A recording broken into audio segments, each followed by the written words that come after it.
사도행전 5장 1절에서 11절까지 말씀 저희들이 함께 일어서서요 한 절씩 교독하도록 하겠습니다. 아나니아라 하는 사람이 그의 아내 사피라와 더불어 소유를 팔아 그 값에서 얼마를 감추매 그 아내도 알더라. 얼마만 가져다가 사도들의 발 앞에 두니 베드로가 이르되 아나니아야 어찌하여 사탄이 내 마음에 가득하여 내가 성령을 속이고 땅값 얼마를 감추었느냐. 땅에 그대로 있을 때에는 내 땅이 아니되어 판 외에도 내 마음대로 할 수 없더냐. 어찌하여 이 일을 내 마음에 두었느냐. 사람에게 거짓말한 것이 아니오 하나님께로다.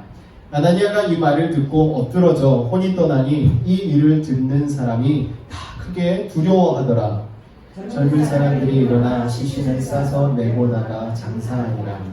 3시간쯤 지나 그의 아내가 그 일어난 일을 알지 못하고 들어오니 베드로가 이르되 일단 한 값이 이것뿐이냐 내게 말하라 하니 이르되 예 이것뿐이라 하더라. 베드로가 이르되 너희가 어찌 함께 꾀하여 주의 영을 시험하려 하느냐. 보라 내 남편을 장사하고 오는 사람들의 발이 문 앞에 이르렀으니 또 너를 메어 내가리라 하니 곧 그가 베드로의 발 앞에 엎드러져 혼이 떠나는지라. 젊은 사람들이 들어와 죽은 것을 보고 메어다가 그의 남편 곁에 장사하니. 함께 있습니다. 곧 교회와 이 일을 듣는 사람들이 다 크게 두려워하니라. 아멘. 네, 자리에 앉아주시기 바랍니다. 네, 어린아이들이 자라날 때 무엇을 보고 자라느냐가 참 중요합니다. 그래서 아이들에게 웬만하면 좋은 것들을 제공하고 또 좋은 것을 볼 기회를 주려는 것이 부모님들의 마음이죠. 근데 요즘 보면 예전과 같지 않게 아이들에게 좋은 것을 주기가 쉬운 일도 있지만 또 환경적으로 어려운 경우도 많이 있습니다. 왜냐하면 요즘에 K-팝을 들어보니까요 가사의 내용들이 너무나도 선정적인 내용들이 많이 있습니다. 그리고 영화를 보면 드라마를 보면 너무나도 폭력적이고 또 세상에서 일어나는 나쁜 일들을 그냥 너무나도 자연스럽게 아름답게 묘사를 해놔서 아이들이 봤을 때 그것을 너무나도 그냥 아무렇지도 않게 받아들일 수 있도록 이렇게 한 것이 너무나 많이 있습니다. 또 아이들의 만화 영화를 보면요 요즘에 영적인 것이 너무나 많아요. 일본 애니메이션 이런 거 보면 다 귀신들 이야기입니다. 근데 예쁘게 그려놓고 아름답게 해놓으니까 아이들이 편안하게 이렇게 그 내용을 보고 있는데요. 우리가 인생을 살아가면서 아이들에게 좋은 것을 주기 위해서는요 정말 저희들이 그런 것들을 잘 저희들이 골라서 아이들에게 제공을 해야 합니다. 그래서 아이들에게는요 위인전기를 읽도록 하는 게 참 중요해요. 그래서 성공적인 인생을 살아가고 또 많은 이들에게 좋은 선한 영향력을 끼친 자들이 어떻게 살아왔는가를 알려줌으로써 아이들이 인생을 살아갈 때 이 땅 가운데서 훌륭하게 어떻게 살아갈 수 있는가를 가르쳐 줄 수 있습니다. 이와 마찬가지로 신앙의 세계도 마찬가지예요. 우리가 신앙생활을 할 때 성경 안에 나와 있는 믿음의 선진들이 어떻게 살아갔는가를 우리들이 자녀들에게 알려주고 그들의 삶을 통해서 어떠한 믿음을 가지고 하나님을 섬기며 살아갔는가, 또 어떻게 할 때 하나님께 인정받고 하나님의 마음에 합당한 성도가 될 수 있는가를 가르쳐 줄 수 있습니다. 그래서 우리 자녀들에게 신앙적으로 이런 부분들을 잘 가르쳐 줘야 돼요. 또 이런 교육을 잘 받고 자란 아이들이 믿음이 변치 않고, 그러니까 제 말은 믿음을 버리고 세상으로 나가는 것이 아니라 믿음이 더 성숙하고 성장해서 신앙생활을 하게 되는 것입니다. 오늘 본문 말씀 속에 이렇게 보면 너무나도 충격적인 사건이 기록되어져 있어요. 헌금을 하다가 헌금하던 사람이 그 자리에서 죽게 되는 사건입니다. 그것도 한 사람이 아니라 부부가 시간 차이를 두고 죽게 되었습니다. 아마 교회 역사상 교회 안에서 일어난 사건 중에 가장 두렵고 놀라운 사건일 거예요. 그래서 오늘 말씀 11절에도 보면 온 교회가 두려워하였다라고 이야기를 하고 있습니다. 이 사건의 배경은 이렇습니다. 이제 초대교회가 생겨나게 되었어요. 예수님의 약속대로 오순절날 성령이 임하게 되고 성령 충만 받은 자들이 모여서 이제 교회를 이루게 되었습니다. 베드로가 나아가서 복음을 전하니까 3,000명이라는 사람이 변화를 받게 돼요. 또 많은 기적이 일어나니까 사람들이 그것을 보고 교회로 몰려오기 시작했습니다. 사도행전 4장 32절에서 35절까지 내용을 보면 초대교회에 매일 모임이 있었던 것 같아요. 그러니까 매일 모여서 사도의 가르침을 받고 기도하고 떡을 떼는 데 힘썼고 함께 나누며 자신의 것을 서로 통용하며 살아가는 이런 모습이 이루어졌습니다. 그때 6월절 유대의 명절이었기 때문에요. 많은 유대인들이 예루살렘으로 왔다가 이 소식을 듣고 변화를 받아서 집으로 돌아가지 않고 함께 사도의 가르침을 받으면서 모임을 가졌던 사람들이 있었어요. 그러다 보니까 이 교회에 돌봄이 필요한 사람이 많았습니다. 우리가 흔히 초대교회 때 돌봄이 필요한 자들은 과부와 고아 또 종들로 우리는 생각을 했잖아요. 그분들도 있지만 타 지역에서 살다가 이스라엘 예루살렘으로 와서 예수를 믿고 돌아가지 않고 그 교회에서 함께 신앙생활하는 사람들도 있었습니다. 그러다 보니까 교회가 성도를 돌봐야 하니까 물질이 많이 필요하잖아요. 그런 상황 속에 성도들이 은혜를 받고 성령 충만 받아서 자신의 것을 함께 나누며 살아가는 역사가 일어나게 되었습니다. 그러다가 4장 36절 37절의 내용을 보면 바나바가 자신의 땅을 팔아서 사도들 앞에 가지고 나왔습니다. 그래서 자신의 전 재산을 드리게 돼요. 이 일이 일어나니까 교회에 얼마나 큰 힘이 되겠습니까? 교회에 모여있는 성도들을 섬길 수 있는 힘이 생기게 되었어요. 영적으로는 사도들이 가르치면서 모든 것을 공급하고 있었고요. 이렇게 은혜 받고 교회를 위해서 자신의 재산을 헌물하는 사람들이 나타나기 때문에 교회가 움직여지게 되었습니다. 이런 상황 속에서 오늘 본문 말씀 속에 나와 있는 아나니아와 삽비라의 사건이 나타나게 됩니다. 이 아나니아라는 사람이 자신의 아내와 의논을 합니다. 우리도 땅을 팔아서 갖다 주고 헌금을 하고 우리도 교회에 이렇게 도움이 되면 좋겠다. 그런데 문제는 이 사람들이 그것을 온전하게 하지 않았다는데 문제가 있습니다. 아나니아가 땅을 팔아서 팔고 나서 보니까 너무나도 물질이 큰 거예요. 그러다 보니까 그것을 한 번에 다 드리는 것보다는 반을 숨겨놓고 반만 드려도 사람들은 모를 거다. 우리가 이것은 우리의 가진 전부다라고 이야기하면 그렇게 믿을 거니까 그렇게 해야겠다라고 생각을 한 거예요. 그런데 베드로가 어떻게 알았는지 아나니아가 그것을 가지고 왔을 때 물어봅니다. 3절을 보시면 아나니아야 어찌하여 사탄이 내 마음에 가득하여 내가 성령을 속이고 땅값 얼마를 감추었느냐. 이 책망을 듣던 아나니아가 그 자리에서 혼이 떠났습니다. 시신을 치우고 정리가 거의 다 되었을 때쯤 그 아나니아의 시신을 장사하러 갔던 젊은 사람들이 돌아올 때쯤 삽비라가 또 왔는데 삽비라가 또 베드로가 물어보죠. 삽비라야 땅값이 너희들이 판 값이 이게 전부냐? 삽비라가 또 그렇다라고 아주 자신있게 이야기합니다. 그러자 베드로가 다시 책망을 합니다. 9절 말씀에 너희가 어찌하여 함께 꾀하여 주의 영을 시험하려 하느냐. 보라 내 남편을 장사하고 오는 사람들의 발이 눈앞에 이르렀으니 또 너를 내어 내가리라. 이 말이 끝나자마자 삽비라도 그 자리에서 혼이 떠나서 쓰러져 죽게 됩니다. 이 얼마나 무서운 사건입니까? 이렇게 오늘 본문 말씀 속에 나와 있는 이 아나니아와 삽비라의 이 사건을 통해서 오늘 말씀의 은혜를 나누려고 하는데요. 이들이 가지고 있었던 이 거짓과 위선으로 인해서 사람들에게 인기를 얻고 자신들도 무언가 했다라는 이야기를 듣고 싶어 했던 이들의 마음이 책망받고 그 결과로서 죽음을 맞이하는 내용을 오늘 저희들이 만나게 된 것입니다. 왜 이들이 심판을 받아 망하게 되었을까요? 아나니아와 삽비라의 죄는 과연 무엇이겠습니까? 첫 번째로 탐욕과 허영심으로 하나님을 기만하려 했습니다. 초대교회에서 평신도이지만 하나님과 사람에게 칭찬을 받는 모범적인 신앙을 가지고 있는 사람을 꼽으라고 하면 바나바일 거예요. 이 바나바는 원래 이름이 요셉입니다. 요셉인데요, 사도들이 이에 헌신하는 모습을 보고 바나바로 이름을 바꾸어주게 됩니다. 그래서 바나바는 사랑이 넘치는 사람으로 초대교회에서 아마 돋보이는 사람이었을 거예요. 그러다 그런 사람의 모습을 이렇게 바라보던 아나니아는 부러웠던 거겠죠.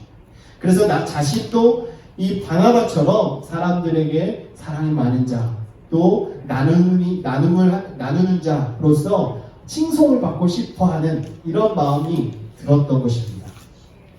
그래서 자신도 바나바처럼 칭찬받고 인정받고 싶어서 자신의 재물을 팔게 된 것이죠. 그런데 팔고 나서 보니까 너무나도 아까운 거예요. 이것을 다 주려고 하다 보니까. 그런데 또 한편으로는 자신도 인정을 받고 싶어요. 베드로에게 갖다 주고 베드로의 인정을 받고 사도들로부터 자신도 새로운 이름을 받으면서 칭송을 받는 이런 일을 경험하고 싶었던 것입니다. 그래서 아나니아는요, 칭찬도 받고 물질의 손실도 줄일 수 있는 방법을 생각해내는데 그것은 일부만 드리는 거예요. 일부는 남기고 일부는 드리는 겁니다. 그래서 일부를 드리면서 마치 그것이 자신의 전부이느냐 하나님께 드리는 거였습니다. 그러면 자신도 바나바처럼 칭찬받고 사람들로부터 인정을 받을 것이다 하고 생각을 한 것입니다. 또 자신의 재산을 다 없애지 않아도 그렇게 할 수 있다라고 생각한 것입니다. 이 생각에 아내인 삽비라도 동의하게 됩니다. 아나니아는 계획대로 재산을 팔아서 일부를 전부라고 거짓말을 하면서 갖다 드리게 됩니다. 베드로는 아나니아가 거짓말하고 있다는 사실을 성령을 통해서 알 수 있었습니다. 그래서 그들을 꾸짖게 된 것이죠. 아나니아가 하나님의 심판을 받아서 그 자리에서 죽고 말았고 아내도 회개하지 않고 죽고 말았습니다. 아마 어떤 사람은 이 사건을 보면서 이렇게도 생각할 수 있습니다. 아니, 안 드린 사람도 있을 텐데 비록 일부지만 그렇게라도 드린 것, 그게 잘한 것 아닙니까? 그렇게라도 드렸는데 이렇게 죽게 만드신 것은 하나님이 너무나도 과하게 처벌한 것이 아닙니까? 이렇게 생각할 수도 있습니다. 그러나 잘 생각해보면 이들은 차라리 안 드린 사람보다 못한 악한 사람이라는 것을 우리는 알 수 있어요. 만일 이들이 가난한 자들을 위해서 자신의 재산을 전부는 다 바칠 수 없고 일부만 하나님께 드린다라고 말했다면, 사도에게 베드로에게 가져갈 때 저의 재산 중에 일부를 드리는 것입니다 라고 사실대로 이야기했다면 아마 칭찬받았을 것입니다. 그러나 이들은요, 자신의 그 탐욕을 채우기 위해서 전부인 것처럼 포장을 했습니다. 사람들이 들었을 때 전부와 일부의 차이는 너무나 큽니다. 그렇죠? 제가 가진 전부를 드립니다라고 이야기하면 옆에 사람들이 보았을 때 그 액수를 떠나서 와, 대단하다 이럴 거예요. 하지만 전부가 아니라 그냥 일부만 드리면 그래, 뭐 이 사람이 어쩌다 저쩌다 생각조차를 하지 않을 것입니다. 그런데 이 아나니아와 삽비라는요, 일부를 드리면서 전부를 드리는 것처럼 거짓말을 했다는 게 큰 문제였습니다. 사도에게 갖다 주면서 사도에게 거짓말하고 교회에 거짓말하고 더 나아가서 이것은 하나님께 거짓말한 것이었어요. 그래서 9절에 베드로가 너희가 어찌 함께 꾀하여 주의 영을 시험하느냐, 주의 영을 시험하느냐. 이 주의 영을 시험하는 것은요, 바로 우리 사람의 모든 생각을 하시고 모든 역사를 주관하시고 계시는 하나님을 불신하는 데서 나온 태도입니다. 하나님을 속이고자 했던 마음이라는 것이죠. 교회는 단순히 사람들이 모여있는 단체가 아닙니다. 교회는 성령의 공동체입니다. 하나님의 영이 함께 있는 공동체예요. 그렇기 때문에 이 공동체를 속이려고 해서는 안 된다는 것이죠. 모여있는 사람들 때문에 속이지 말라는 것이 아닙니다. 이 공동체의 주인 되시고 우리의 주관자 되시는 여호와 하나님을 보고 거짓말하면 안 된다는 거예요. 하나님 앞에 우리가 진실된 모습으로 해야 한다는 것이죠. 자기의 종교적 허영심을 채우기 위해서 사전에 치밀하게 계산하고 이렇게 행동했던 아나니아와 삽비라는 교회 공동체뿐만 아니라 우리 하나님까지 속이려고 했던 자들이었던 것입니다. 그렇기 때문에 이들의 행동은요, 도저히 용서받을 수 없는 큰 죄였습니다. 하나님은 우리의 믿음과 사랑의 부족함을 고백하고 하나님께 도움을 요청하면 하나님께서는 기뻐하시면서 저희들에게 은혜를 베풀어 주십니다. 마가복음 9장에 보면 한번 예수님이 계시지 않을 때 귀신 들린 자녀를 데리고 온 아버지가 있었습니다. 제자들에게 고쳐달라고 했는데 제자들이 고치지 못했잖아요. 그때 예수님이 오셨습니다. 무슨 일이냐? 사정을 이야기하고 예수님께 그 상황을 말씀드립니다. 그러자 예수님이 그 아버지에게 이야기를 하죠. 네 자녀가 낫기를 원하느냐? 그랬더니 할 수만 있으면 해주십시오라고 이야기하니까 예수님께서 그에게 이렇게 말씀합니다. 23절에 보면 할 수 있거든이 무슨 말이냐? 믿는 자에게 능하지 못할 일이 없느니라. 믿는 자에게 능치 못함이 없음을 예수님이 가르쳐 주셨습니다. 그러자 그 사람이 큰 목소리로 주여 내가 믿나이다 나의 믿음 없는 것을 도와주소서라고 이야기하고 예수님께서 그 아들을 묶고 있었던 귀신을 쫓아냄으로써 놀라운 은혜의 역사가 일어나게 됩니다. 이것처럼 우리의 연약함과 우리의 부족함을 하나님께 아뢰면 저희들의 이 부족한 부분들을 하나님께서 붙드셔서 저희들에게 강함으로 허락해 주신다는 거예요. 우리가 바나바처럼 훌륭한 사랑을 실천하는 성도가 되기를 소망하면서 살아가야 합니다. 그러나 우리가 그렇게 실천할 수 없는 연약함으로 가득 차 있다면 우리는 주님께 손을 내밀어야 합니다.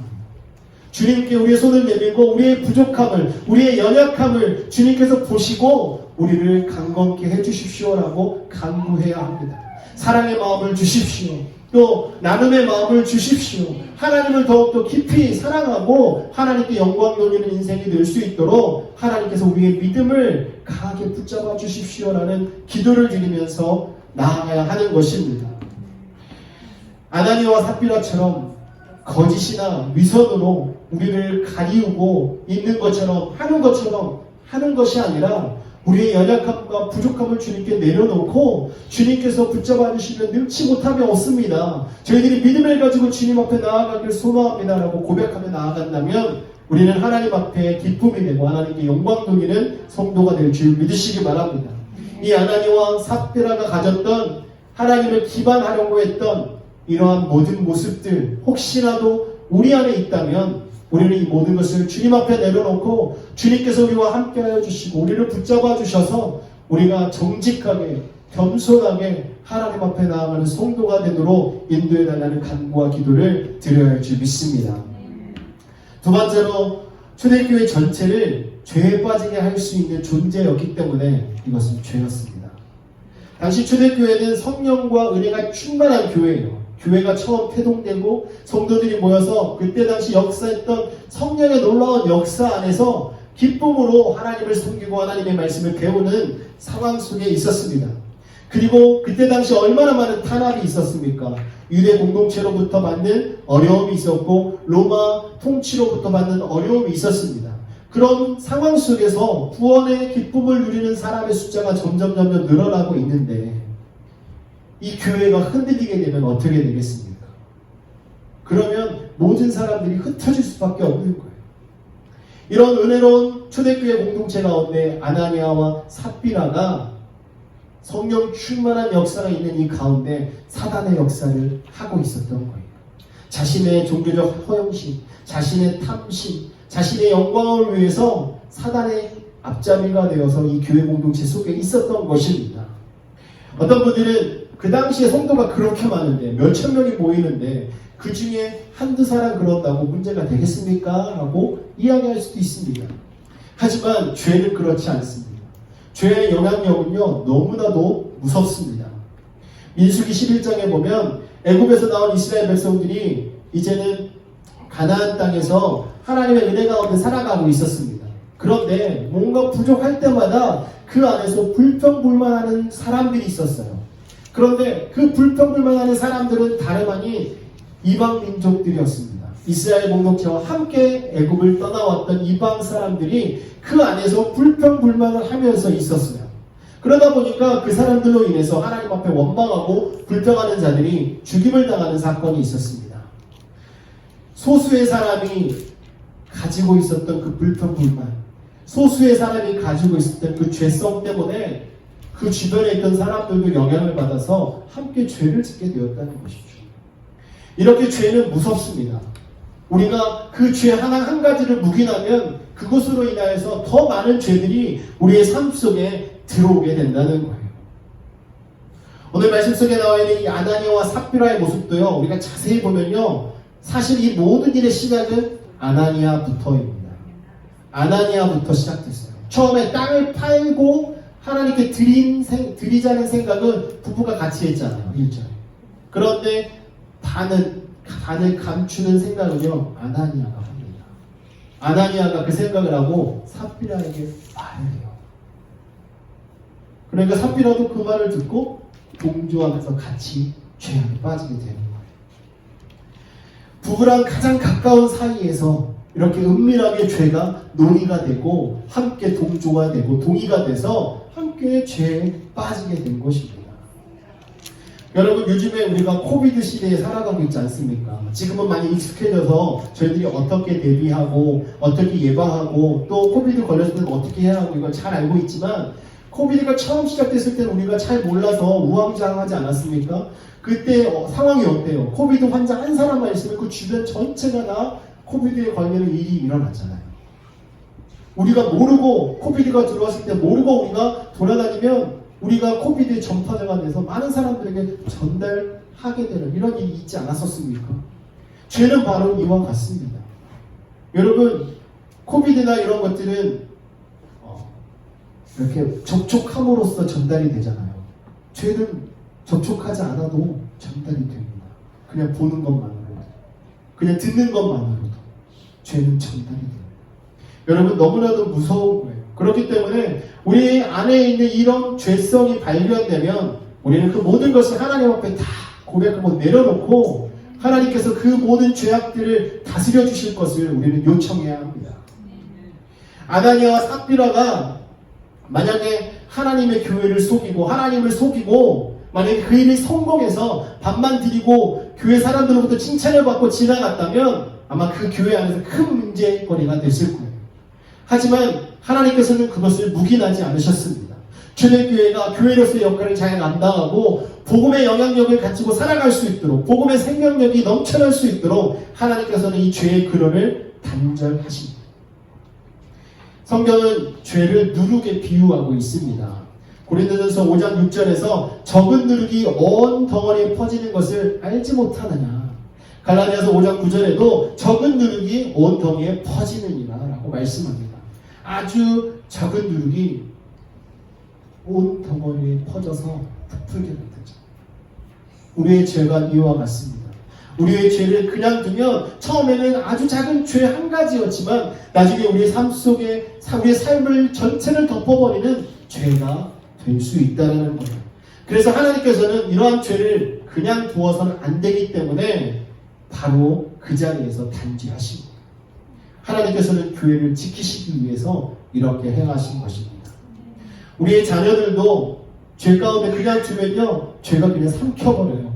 그렇기 때문에 부모님들은 특별히 자녀들에게 죄와 멀어져서 살아갈 수 있도록, 혹시 한 가지의 죄가 발견되면 그 죄를 우리가 함께 나누고 하나님 앞에 기도하며 우리의 죄를 다 떨쳐버릴 수 있도록 우리의 가정을 함께 세워가야 하는 것입니다.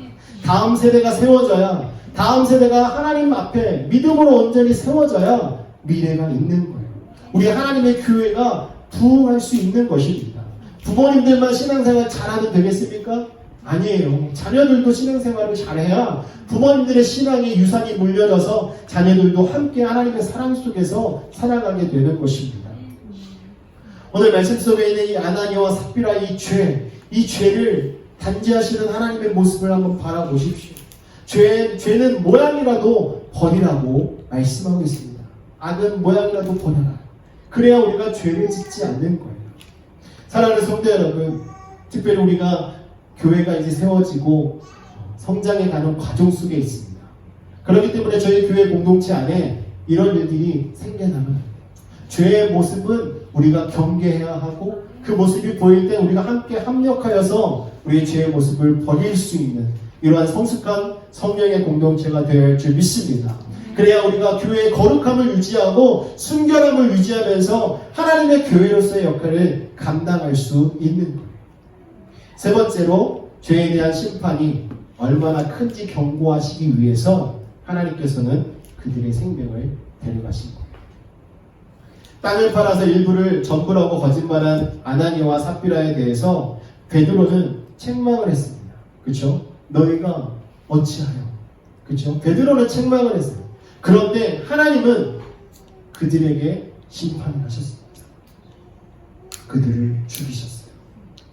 만일 오늘날 교회 가운데 하나님께서 이와 같이 즉각적인 심판을 하신다면 살아남을 자가 과연 얼마나 되겠습니까?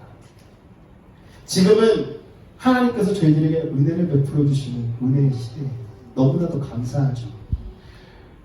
오늘날 교회를 보면요, 이 초대교회보다 더 큰 죄들이 많이 들어와 있습니다.